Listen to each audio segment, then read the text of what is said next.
Well, hey there, friends. I am sure that your heart and your soul has been touched this month as you've been meditating on God's testimony in the life of Daniel and his friends. I mean, how could we not be touched, right? Because, oh my goodness, we certainly see God's presence in powerful ways within these chapters of their lives. And what we've seen, well, it touches us because we are also longing for God to be present in our lives in powerful ways, aren't we? See, I believe that every human heart is longing for the presence of God because God created us for fellowship with Him.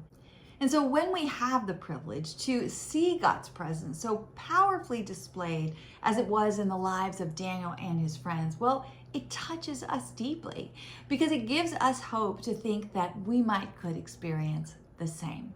So we're going to talk about that today in this video that I have titled God's Presence In, and then we'll fill in the blanks from there. So let's just go ahead and jump right in. We'll take a look at some of the realities and wonders of God's presence that we find within this testimony. So let's start with this one. Let's start here.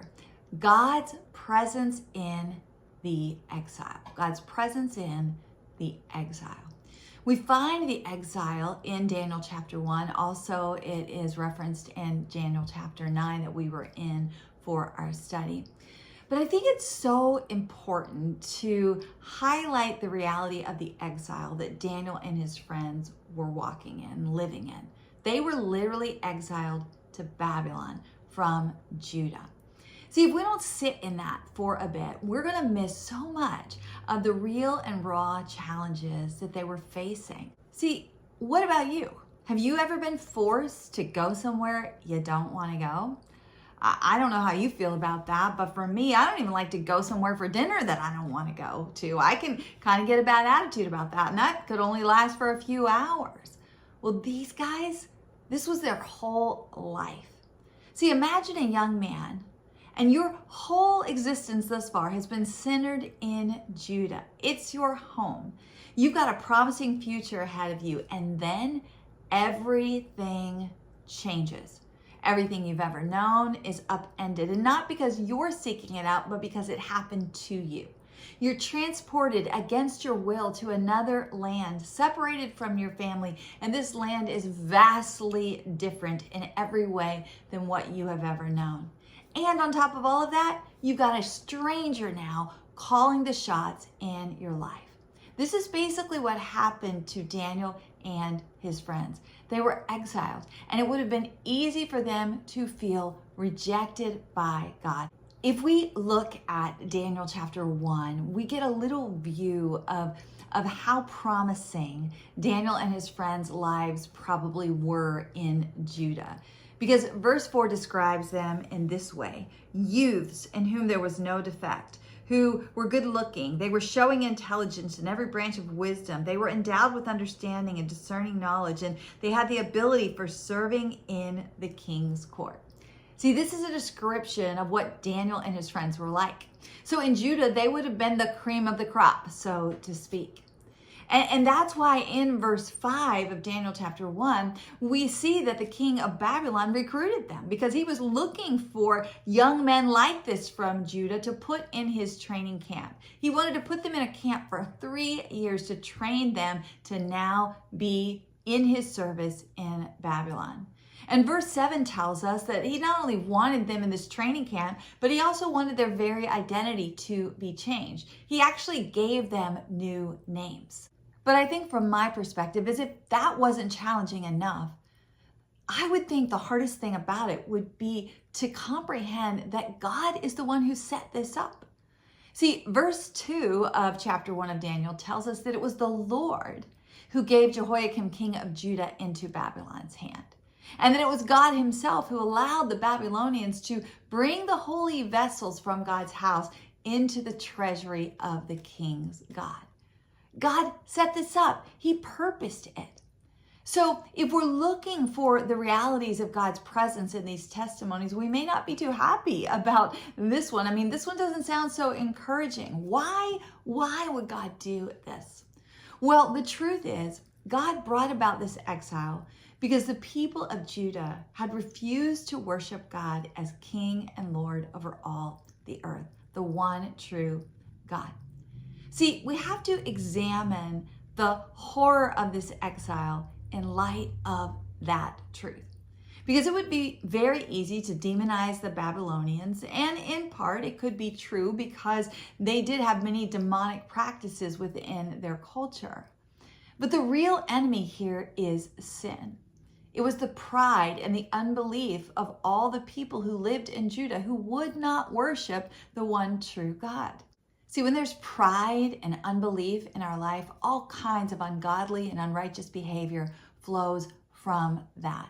So we need to see sovereign God, King of all, his presence in this exile. That not only did he allow it, but he set it up. He was Lord over it in every way for a greater good, to proclaim his glory, not only to the Babylonians, but also to the people of Judah who were exiled there, for him to keep speaking and to keep showing up and showing who he is. That was his mercy and his grace. Even in the revealing and correcting of sin, he wanted to reveal how much we as people, whether Babylonians or God's chosen people, we need a Savior to save us from our sin. And don't miss this about the exile, God's presence in the exile. He not only allowed it to happen, but we find in chapter 9 that before it ever did happen, he had prophesied how long this exile was going to last. And he told them 70 years. So think about that for a moment for Daniel and his friends. They were young men. So when you've been exiled to this land and you're told you're going to be there for 70 years, well, that's pretty much your life, right? That's going to take up all of it. There's no hope for going back in your lifetime and having any kind of prosperous life in your home. You're going to have to settle in here. And yes, that sounds harsh and it sounds hard, because what do you do with that? I mean, what do we do with things that God sets up in our lives that we would never choose? He either allows them or sets them up. We all have those kinds of things that we don't choose, that we don't want. I have them, you have them. And there's much that could be said about those experiences. But what I believe God would like for us to zoom in on here as we consider his presence in this exile is this. See, as Daniel and his friends yielded themselves to God, even in this hard place, amongst this great disappointment, this loss, this grief, this pain, this separation from family, even in these things, in the exile, God was setting them up for greatness and his glory. I mean, you saw what happened, right? I love verse 8 of chapter 1. Daniel made up his mind, it says. He made up his mind. He would not defile himself. And in this case, it was with the king's choice food.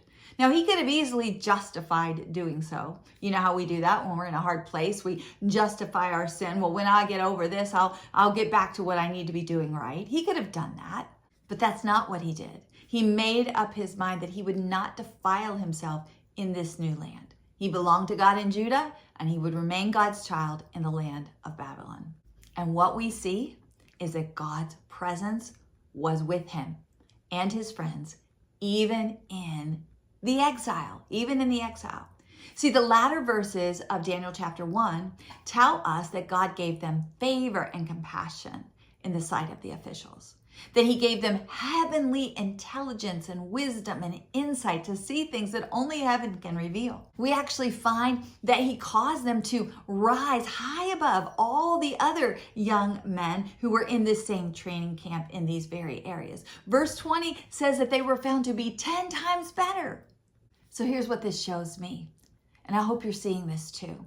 In the exile, in those places that I never planned to be in my life.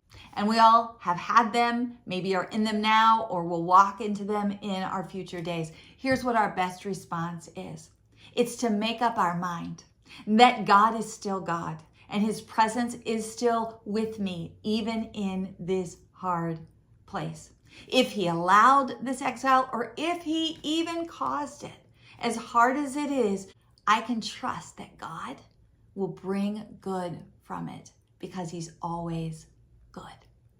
See, even in this new land, this place where Daniel and his friends never desired to be, God actually set them up to be used in great ways for his glory and his kingdom. But what about God's presence in Daniel chapter 2? His presence in the threat. His presence in the threat. See, in Daniel chapter 2, we read of this dream that the reigning king, King Nebuchadnezzar of Babylon at that time, this dream that he had. A dream that verse 1 tells us troubled him very, very deeply. So what does he do? Well, he goes on an unrealistic quest to find out what his dream means. And when that unrealistic quest to find out what his dream means fails, well, in anger, he issues a threat of death to all the wise men in Babylon. And that includes Daniel and his friends. I love how the wise men respond to the king's anger, though, in verses 10 and 11. They say things to him like, there's no one on earth who could do what you're asking. No king has ever asked anything like this of a magician or a wise man. It's too difficult. But I think my favorite one, the best part, is this, when they say, no one on earth could declare this to the king except God's, whose dwelling place is not with men. And see, that's exactly right. Daniel's dwelling place was not with men. Oh, sure, he lived in Babylon among men, but in his heart, he dwelled with God. He was not God, but God's presence was with him. And that becomes very, very clear to the king when Daniel is actually able to reveal and interpret the dream just like the king had asked for. See, that the very thing that the wise men said could not be done except by God's, well, Daniel does it. We're not going to recount all the details of that here now. You've read those details repetitively. You already know them. But as we consider God's presence in this threat of death, I want us to zoom in on this. See, as Daniel and his friends felt that threat of death, what did they do? They sought the Lord. They yielded themselves to God amongst the great fear. God's presence not only protected them from death, but it promoted them. They rose to an even greater level of favor with the king. They were exiles. They were supposed to be slaves under threat, but God's presence continued to promote them to even greater levels of royalty. And again, God's involvement here, it was for his glory and his kingdom. But in the goodness of his ways, his presence also brought about much blessing for Daniel and his friends. But look at chapter 3 too. A pretty famous chapter where we see God's presence in the fire. God's presence in the fire. Now, I know as you started reading this chapter, you were already familiar with it. It's pretty famous. But I hope as you were reading and meditating on it, you didn't allow the familiar to overtake the wonder of God's presence here. Because friends, what takes place in Daniel chapter 3 is like ultimately miraculous. As if a miracle isn't ultimately miraculous in and of itself, that it's a miracle. But I think you get what I'm saying here. I mean, this is just like exalted level miracle. What happens in Daniel chapter 3 is like jaw-dropping stuff that gives us such powerful images of God's glory and presence in our lives. See, Daniel chapter 3 is the chapter that highlights Daniel's friends, Shadrach, Meshach, and Abednego, and their commitment to the Lord. Now, I don't know if you, like me, wondered, where was Daniel when all this was taking place? Because I'm sure he wasn't bowing his knee to that statue either. So why wasn't he being thrown in the fire with them? Now, we don't know if he was there when all this was going on. I mean, maybe he had traveled on the king's business to some other province in the land. I don't know. We don't know that. But here's what we do know. In Daniel chapter 2, before any of this happened, Nebuchadnezzar fell on his face and paid homage to Daniel and his God after Daniel had been able to interpret the dream. But then by chapter 3, he makes an image of gold of himself, and he was demanding that everyone fall on their faces and worship him. That's what the sin of pride can produce in us. But the text tells us that Shadrach, Meshach, and Abednego would not bow. And so certain Chaldeans who probably had it out for them anyway, well, they took this opportunity to just throw them under the bus before the king, which is what brings about the showdown between them and King Nebuchadnezzar. We all know that moment when the king demands that they worship, and they have such a powerful response. In fact, let me read their response for you, starting in verse 16. They say, "O Nebuchadnezzar, we do not need to give you an answer concerning this. If it be so, our God, whom we serve, is able to deliver us from the furnace of the blazing fire." So you throw us in there, God can deliver us. That's what they're saying.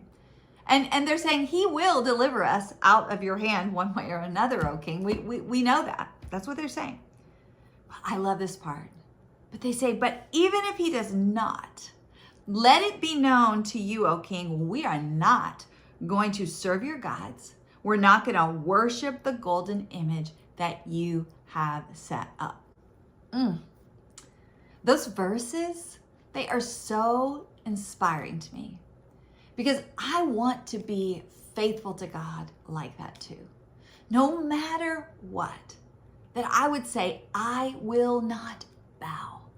I trust my God to deliver me. But even if he doesn't, he's still God, and I'm not bowing to anything else. Oh, to have that kind of commitment and resolve in your heart. That was the commitment of Shadrach, Meshach, and Abednego. And because of it, we get to see the presence of God right there with them in the fire. Nebuchadnezzar did everything he could to ensure their death. He heated the furnace 7 times hotter. He bound them up and he cast them into the blazing fire. Now, actually, he didn't do all that, but he ordered his servants to do that. And some of his servants even died. That's how hot the fire was when the door was open. It killed them. But then, zoom in. Nebuchadnezzar gets to see something really amazing. He gets to see the presence of God. He gets to see Jesus in the fire. Read with me starting in verse 24. This is what he said to his officials. He said, "Was it not 3 men we cast bound into the midst of the fire?" They answered and said to the king, "Certainly, O king." Well, he answered and said to them, "Look, I see 4 men loose and walking about in the midst of the fire without harm, and the appearance of the 4th is like the son of the gods." God surely put his glory on display in this pagan nation. But you have to know, there were people from Judah who were also watching this. People from Judah who had bowed their knee in fear. And they were seeing their God who had created them and called them to be his own. God was putting his glory on display through the faith of Shadrach, Meshach, and Abednego. Nebuchadnezzar's statue that stood so high, made of shimmering gold, well, you just got to know that it lost its glory in the face of the glorified Son of God in the fire. A real God, not crafted by human hands. Read this right here with me starting in verse 26. It says, "Then Nebuchadnezzar came near to the door of the furnace of blazing fire. He responded and he called out to Shadrach, Meshach, and Abednego. He said, 'Come out, you servants of the Most High God, and come here.' Then Shadrach, Meshach, and Abednego came out of the midst of the fire." And listen to everyone who saw it. The satraps, the prefects, the governors, the king's high officials, they all gathered around, and they saw in regard to these men that the fire had no effect on their bodies of these men, nor was the hair of their heads singed, nor were their trousers damaged, nor had the smell of fire even come upon them. Each and every one of these things in and of themselves are just one miracle after another. It's just like miracles compounded. That's why I said ultimate miracle here. But I hope you see this too. God's presence here was for his glory and for his kingdom. But in the goodness of how he works with the people that he calls who yield themselves to him, his presence also brought about much blessing for these friends and for Daniel. I can't imagine when they did connect and they got to tell the story if Daniel didn't get to see that happening. I mean, can you imagine if this was your testimony? That Jesus showed up literally in a fire with you like that and it didn't affect you at all? And then King Nebuchadnezzar and all of his officials were just like in awe of your God? You would never forget that day. You would never be the same. See, the real treasure was not anything that the king did for these three young men.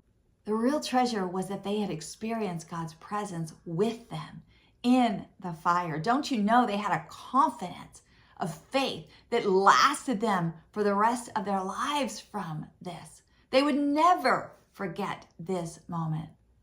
And friends, we just have to know, though, this is also our testimony. I'm sure that every one of us can give testimony of God being with us in the fire, right? Not the literal fire, but the fire of life that just wants to consume us sometimes. We have testimonies, and I'd love to hear some of those from you, of how God met you in the fire and he was with you through it. See, he could have rescued them at the beginning, but he didn't. He showed up in it. But he didn't just show up in the fire, did he? This testimony also reveals that his presence was in the lion's den.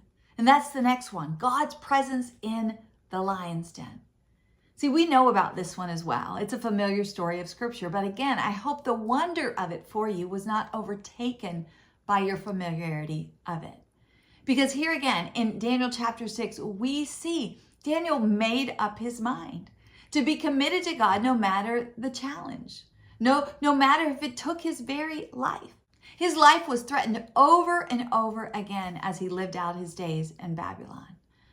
God's presence, though, once again, showed up in such a miraculous way, literally shutting lions' mouths. You know, the lion is known to be the king of the jungle. God, he's Lord over all of it, even the things that we call kings. When I read this part of Daniel's testimony in chapter 6, I get chills when I read verse 20. See, it's in that moment when the king rushes to the lion's den early in the morning because he's hoping to find Daniel alive. See, I think this king, whose name is actually Darius, well, I think he had heard enough of the stories from the kings before him that somehow he was hoping God showed up again for Daniel. See, listen to what King Darius calls out to Daniel in verse 20. He says, Daniel, Daniel, servant of the living God, has your God whom you constantly serve, in other words, without wavering, constantly serve, been able to deliver you from the lions? And we know what Daniel's answer was, right? It was yes. God did save Daniel. Daniel says, God sent angels and shut the lions' mouths. And this King Darius praised the name of the Lord that day.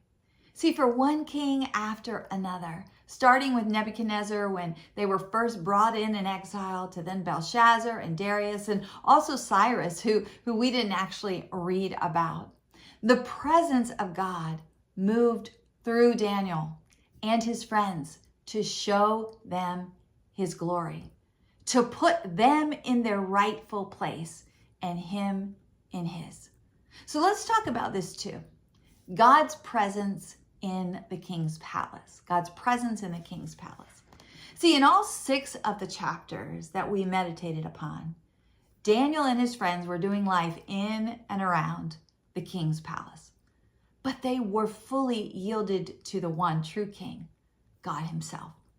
And God, we see it again and again, he was present with them, establishing his authority through them and for them. We could go into a bunch of details about all of that, but again, you read those things. Let's just look at it big picture for now, if you will. Let's recall God being present in Daniel and his friends, establishing his authority as the king of the universe all throughout these moments in the palace. In Daniel chapter 1, God's presence established his authority over the health and the intellect and the wisdom of the king. In Daniel chapter 2, God's presence established his authority over dreams and over all the kingdoms of the earth and over all the wise men of the land. In Daniel chapter 3, God's presence established his authority over nature, specifically in this case, fire, and ultimately his authority to be worshiped above all. In chapter 4, God's presence established his dominion. He took the pride of the greatest king on earth and he reduced him to a beast, until he would humble himself before the one true God. See, God got involved in what was going on in the palace to reveal that he was really the king. It reminds me of chapter 4, verse 4, what we read about Nebuchadnezzar writing about himself. He says, I, Nebuchadnezzar, was at ease in my house, and I was flourishing in my palace. He had such a sense of authority and control in all these places. And he says he was flourishing in his palace. And it wasn't long after that God gave him another dream, a dream that Daniel interpreted, but it didn't go well for Nebuchadnezzar. That's when God, reduced him to a beast until he humbled himself. It lasted for 7 years. God established his authority. He would get into the nitty-gritty of these kings' lives and he would establish his authority. We saw him specifically do that here with Nebuchadnezzar. But in chapter 5, God's presence established himself as holy above the pride of kings. We read that his hand literally showed up and wrote out a message on the wall for all the people to see, right in the midst of a dinner where they were using vessels from the temple of God to worship their gods and to feast and bring in all manner of sin. And God said, no, that's not going to happen. And he showed up and his presence established his holiness over all things. And in chapter 6, God's presence established himself over all of creation, even the reigning beast of the field, the lion.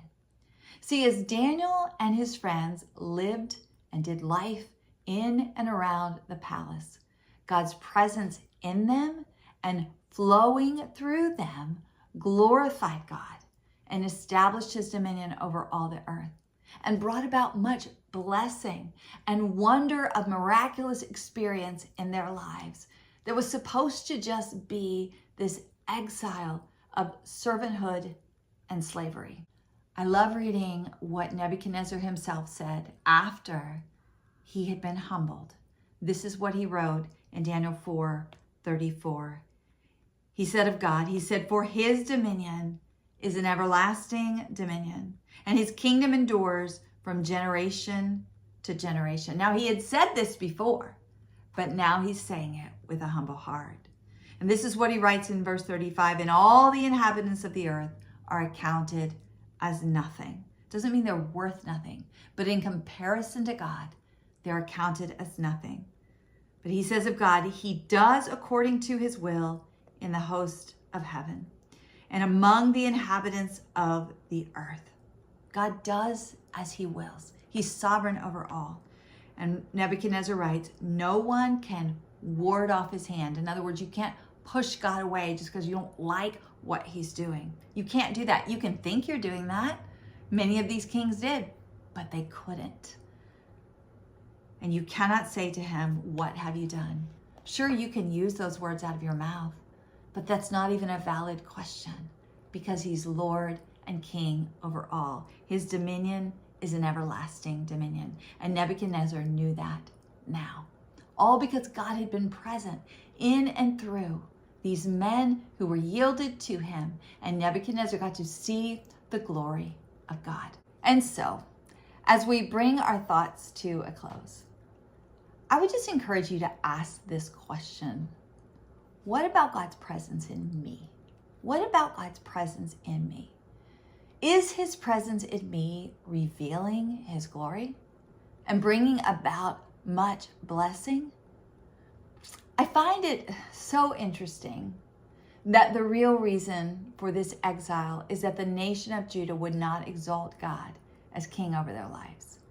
He gave them one opportunity after another, but they spurned him, they neglected him, they exalted false gods above him. And so eventually he let them have their own way.